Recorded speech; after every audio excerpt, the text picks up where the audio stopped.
En un mundo a la deriva, cuando la búsqueda e intentos humanos no bastan, solo una es la fuente de esperanza que llenará todo su ser. Es Dios, quien con su palabra viva y eficaz le habla hoy. Con ustedes, el pastor Óscar Velázquez.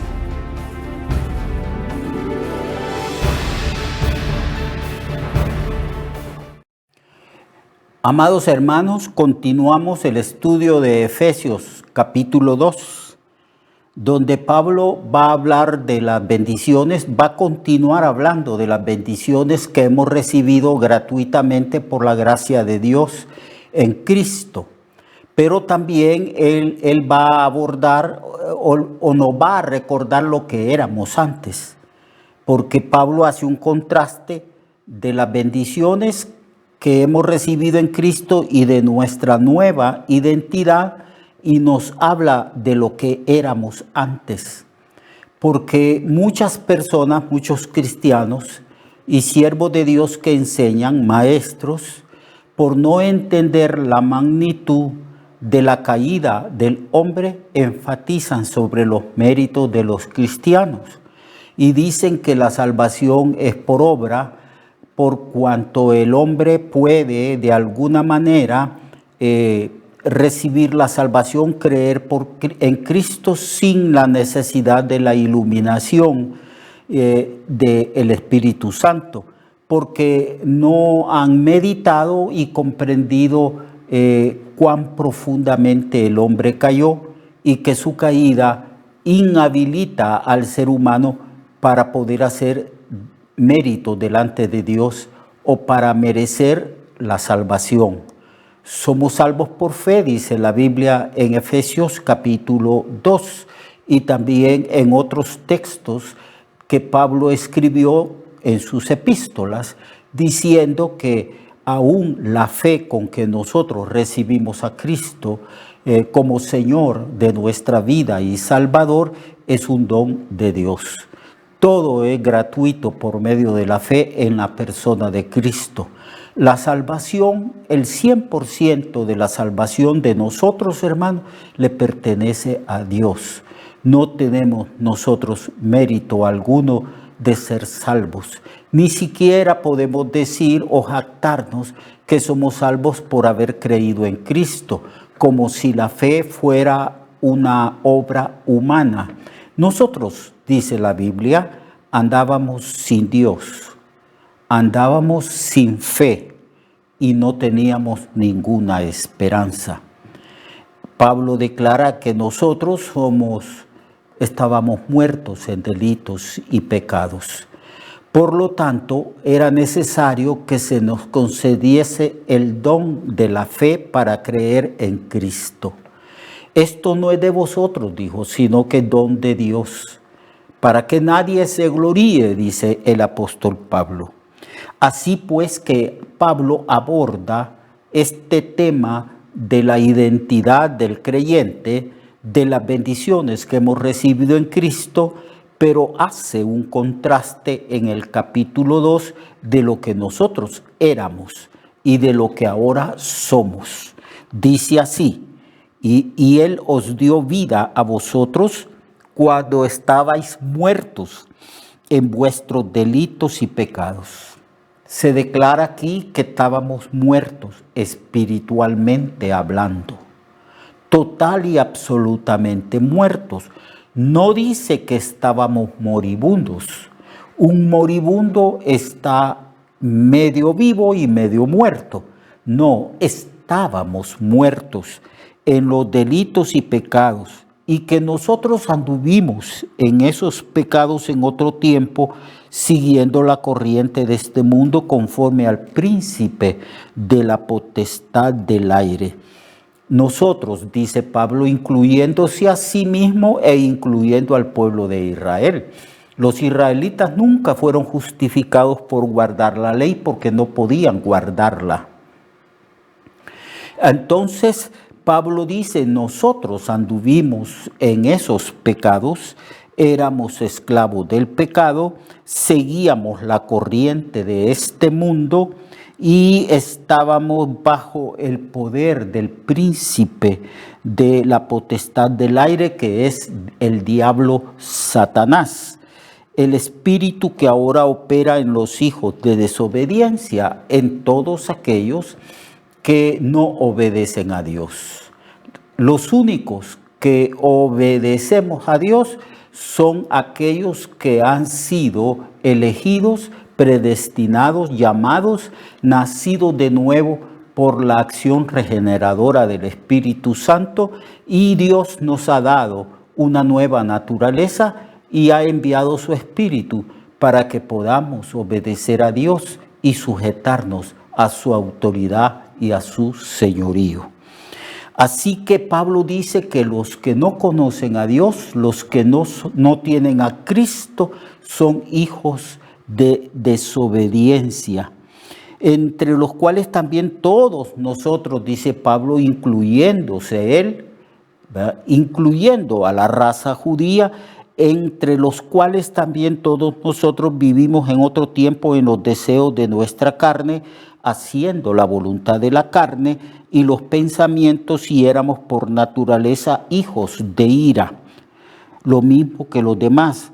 Pero Dios, que es rico en misericordia por su gran amor con que nos amó, aun estando nosotros muertos en pecado, nos dio vida juntamente con Cristo. Esta expresión, aún estando nosotros muertos en pecados, nos dio vida. Estábamos tan muertos, absolutamente muertos, 100% muertos, que no teníamos conciencia de la existencia de Dios. Y aún en esa condición el Señor nos dio vida, nos resucitó, nos regeneró, nos dio la capacidad de creer en Cristo. Y comprendiendo eso, comprendiendo que estábamos muertos, comprendiendo que era imposible que pudiéramos creer en Cristo porque andábamos sin fe, comprendiendo que no podíamos nosotros tener conciencia de Dios porque andábamos sin Dios, sin fe y sin esperanza, estando absolutamente muertos, Dios nos dio vida juntamente con Cristo. Y por esa razón, entre paréntesis, Pablo aclara y nos recuerda y dice, porque por gracia sois salvos. Es decir, estando tan incapacitados, absolutamente incapaces de tener conciencia de Dios y de querer la salvación, incapaces de creer en Cristo, incapaces porque estábamos muertos, absolutamente muertos, entonces Dios nos dio vida, porque si regresamos al capítulo 1, en los primeros versículos, dice la Biblia que Él nos escogió, nos eligió, nos predestinó para que nosotros fuésemos santos y sin mancha delante de Él. Bien, entonces, por gracia sois salvos, y juntamente con Cristo nos resucitó y asimismo nos hizo sentar entre lugares celestiales, en lugares celestiales en Cristo. Si alguien está muerto, necesita resucitar para tener vida. La resurrección presupone una muerte, porque nadie puede ser resucitado si previamente no ha muerto. Muertos estábamos nosotros en delitos y en pecados. Muertos estábamos nosotros porque nuestra naturaleza estaba muerta, nuestra naturaleza espiritual. Así que Dios nos ha resucitado en Cristo. ¿Y cuándo fue que se llevó a cabo esta resurrección espiritual? Cuando nosotros creímos en Cristo. ¿Y cómo pudimos creer en Cristo si la Biblia declara enfáticamente que estábamos muertos, que no teníamos a Dios y que estábamos sin esperanza y sin ninguna clase de fe? Si esa era nuestra condición anterior, entonces Dios tuvo que obrar fe, poner esperanza, iluminar la mente y el corazón entenebrecido de cada uno de nosotros que ahora creemos en Cristo. Entonces, en esa condición de muerte espiritual, ni usted ni yo, hermano, podemos decir que tuvimos algún mérito para ser salvos, sino que del puro afecto de su voluntad, porque Dios quiso salvarnos, nos salvó.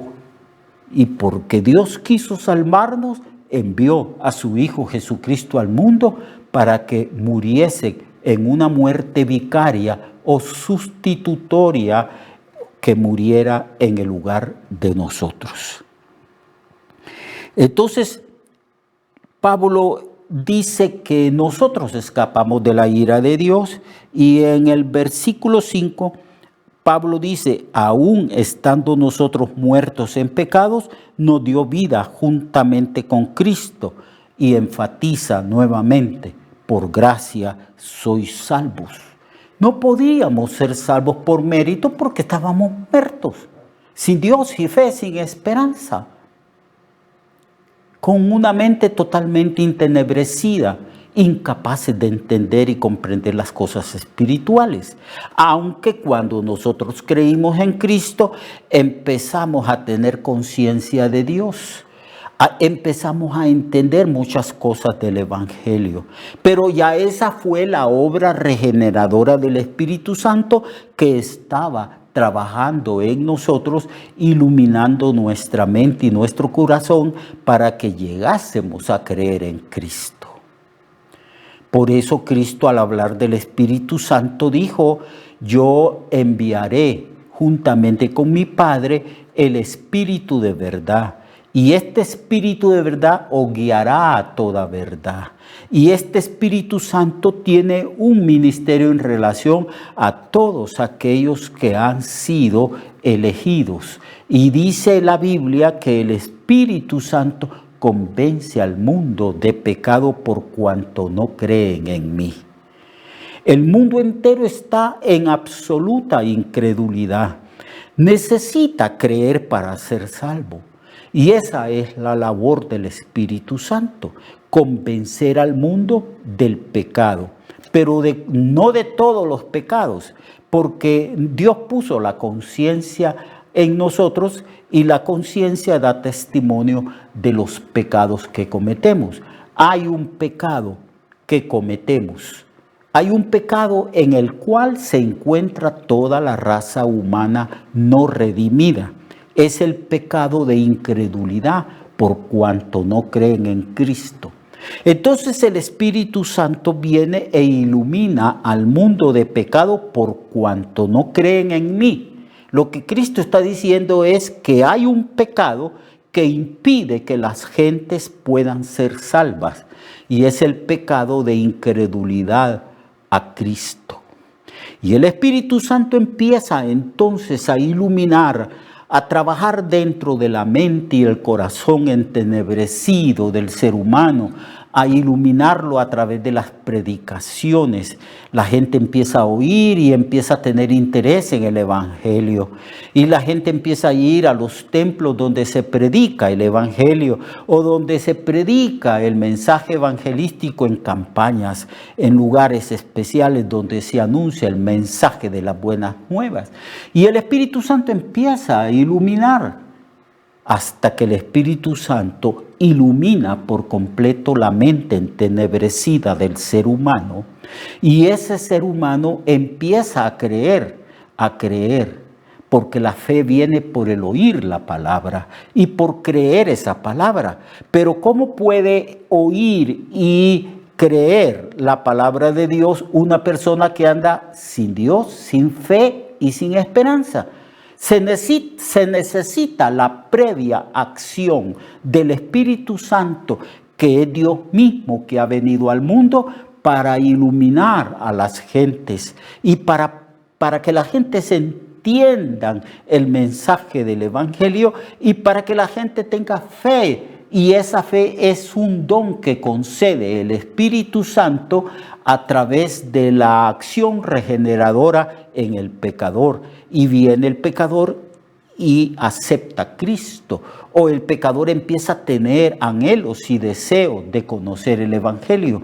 No los tenía esos deseos, estaba ajeno a Dios, no tenía esperanza, no tenía fe, no tenía interés en Dios, pero ahora sí tiene, porque el Espíritu Santo tiene ya tiempo de trabajar en esa persona hasta que la persona, completamente iluminada por el Espíritu, dice: yo creo en Cristo, creo que Cristo es el Salvador del mundo, el Hijo del Dios viviente, y recibe a Cristo como su Señor y su Salvador personal.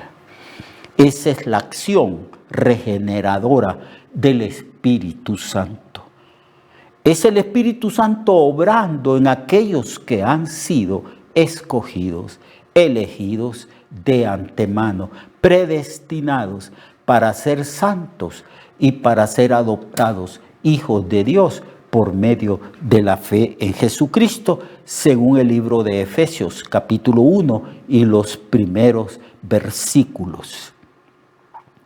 Entonces Pablo dice en el verso 6, y juntamente con Cristo nos resucitó, y asimismo nos hizo sentar en lugares celestiales con Cristo. Está hablando de la posición que nosotros, la iglesia, tenemos en Cristo, ejerciendo la autoridad de Cristo, sentados a causa de nuestra unión con Cristo en lugares celestiales.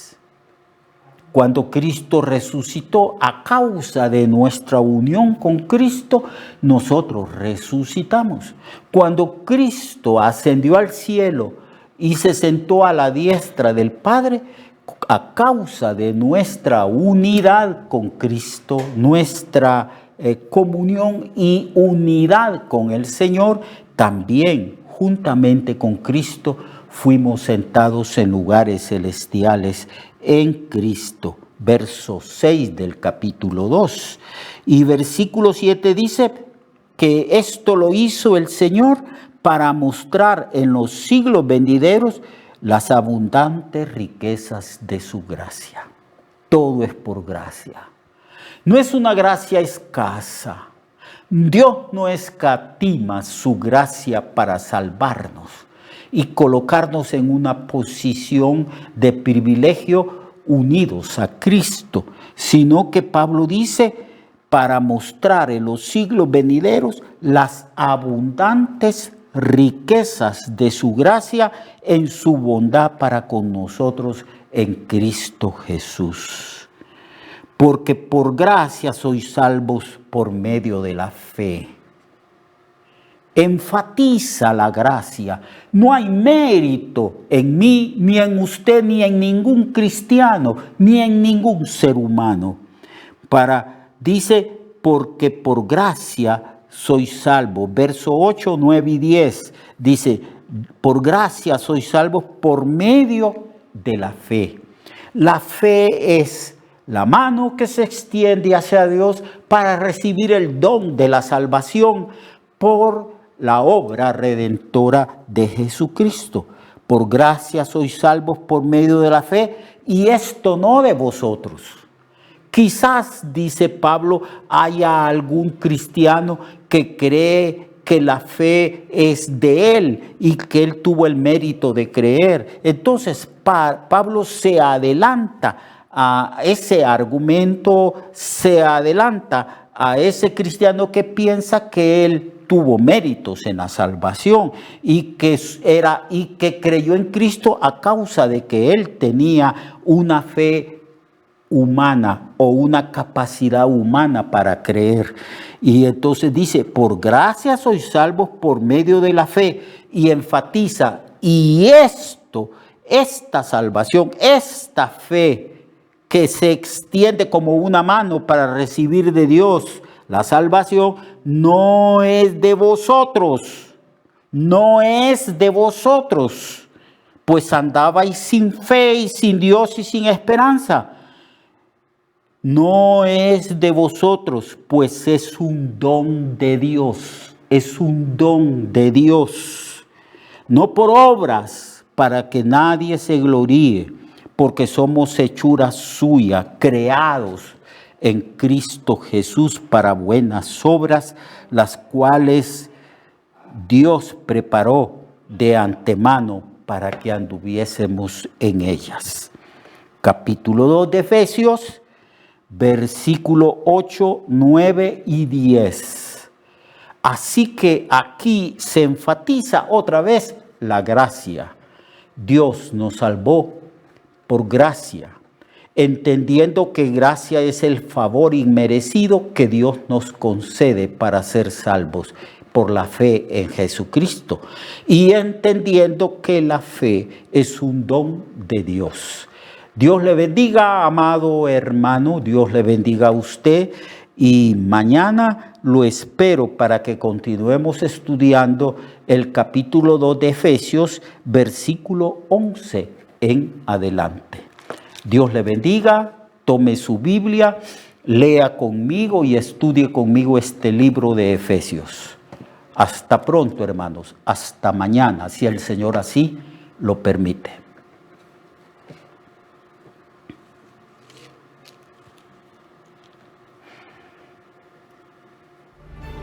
Recuerde que su vida puede cambiar y mejorar, porque la palabra de Dios es viva y eficaz, y más cortante que toda espada de dos filos. Hebreos 4:12. Nuestra oración y deseo es que esta palabra predicada lleve mucho fruto. Le esperamos en el próximo programa, a esta misma hora y en esta misma estación. Esta es una producción de Ministerios Reflexionarte, en colaboración con Cirkenu Network. Sus comentarios son bienvenidos. Escríbanos al correo reflexionartehn@gmail.com o al 504-9802-6186. 504-9802-6186.